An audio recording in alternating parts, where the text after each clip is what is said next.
Star hero Saif Ali Khan ఇంట్లో గురువారం అర్ధరాత్రి ఓ దొంగ బీభత్సం సృష్టించాడు.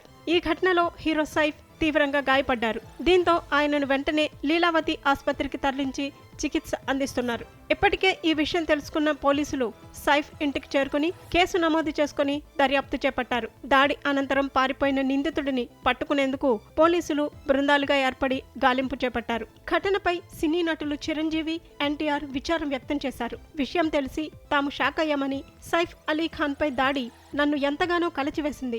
ఆయన త్వరగా కోలుకోవాలని కోరుకుంటున్నా అని చిరంజీవి పోస్ట్ పెట్టారు. సైఫ్ సార్ పై దాడి గురించి తెలిసి షాక్ అయ్యా. ఇది నిజంగా బాధాకరం. ఆయన త్వరగా కోలుకోవాలని, ఆయురారోగ్యాలతో ఉండాలని కోరుకుంటున్నా అని ఎన్టీఆర్ పేర్కొన్నారు.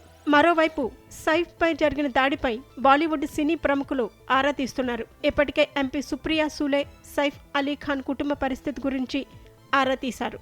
సైఫ్ భార్య కరీనా కపూర్కు కాల్ చేసి వివరాలు తెలుసుకున్నారు.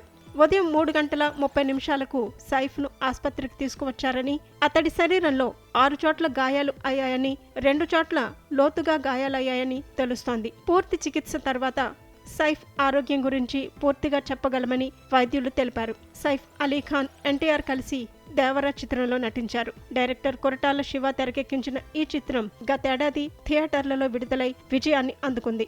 ఇందులో జాన్వీ కపూర్ కథానాయికగా నటించగా విలన్ పాత్రలో కనిపించారు సైఫ్. అంతకుముందు ప్రభాస్ నటించిన ఆదిపురుష్ సినిమాలో రావణుడి పాత్రలో నటించారు సైఫ్ అలీ ఖాన్.